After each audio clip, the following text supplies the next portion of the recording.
प्रश्न, वालरस्टीन की विश्व प्रणाली का सिद्धांत क्या है? श्रेणियां और अन्य विवरण प्रस्तुत करें। उत्तर, इमैनुएल वालरस्टीन का विचार है कि आधुनिक विश्व व्यवस्था ने सामंती व्यवस्था के पतन का अनुसरण किया और बताया कि पश्चिमी यूरोप का वर्चस्व 1450 और 1670 के बीच कैसे उभरा। आधुनिक विश्व व्यवस्था मूलतः प्रकृति में पूंजीवादी है।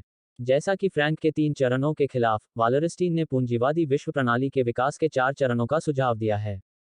1450 से 1640 और 1650 से 1730, 1760 से 1917 और 1917 के बाद समेकन की अवधि।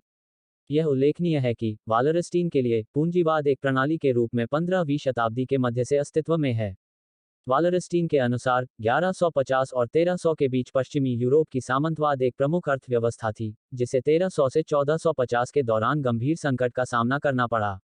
इस संकट के जवाब में विश्व आर्थिक व्यवस्था उभर कर आई, जिसने राष्ट्रीय सीमाओं के पार अधिकांश देशों को घेर लिया।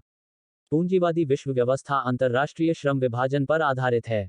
श्रम का यह विभाजन विभिन्न क्षेत्रों के साथ साथ प्रत्येक क्षेत्र के भीतर श्रम की स्थितियों के बीच संबंधों की प्रकृति को निर्धारित करता है। वालरस्टीन ने कुछ देशों से मिलकर दुनिया को 4 श्रेणियों में बांटा है। ये श्रेणियां राजनीतिक और आर्थिक विशेषताओं और विश्व व्यवस्था में देशों के सापेक्ष पदों से परिलक्षित होती है। 4 श्रेणियां इस प्रकार है। 1. कोर, 1450 से 1670 के दौरान उत्तर पश्चिमी यूरोप पहले मुख्य क्षेत्र के रूप में विकसित हुआ। इस क्षेत्र में इंग्लैंड, फ्रांस और हॉलैंड शामिल थे। इस क्षेत्र के राज्यों ने मजबूत सरकारों और नौकरशाहों को विकसित किया, जिन्होंने उन्हें अंतर्राष्ट्रीय वाणिज्य पर नियंत्रण रखने और अपने स्वयं के लाभ के लिए इस व्यापार से अधिशेष निकालने में मदद की। सामंतवाद के संकट के परिणामस्वरूप, जो किसान भूमिहीन हो गए थे और उन्हें शहरों की ओर पलायन करना पड़ा, उन्होंने शहरी उद्योग के लिए सस्ता श्रम उपलब्ध कराया, जिससे इसके विकास में मदद मिली। 2. परिधि, इस श्रेणी में रखे गए देश पूर्वी यूरोपीय देश, विशेष रूप से पोलैंड और लैटिन अमेरिका है।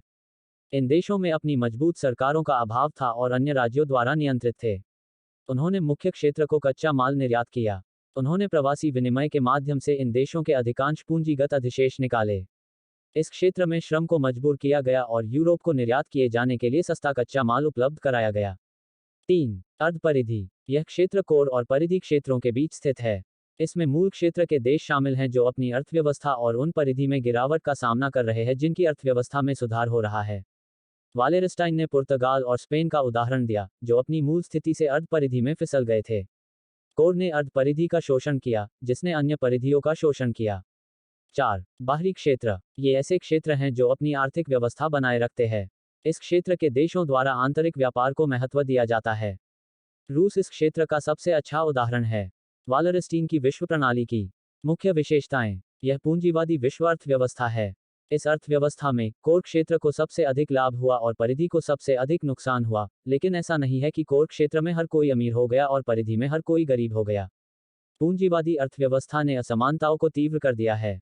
दुनिया जिस तरह के विकास से गुजर रही है, उसने सभी के लिए समृद्धि के बजाय सामाजिक और आर्थिक विषमताओं को चौड़ा कर दिया है।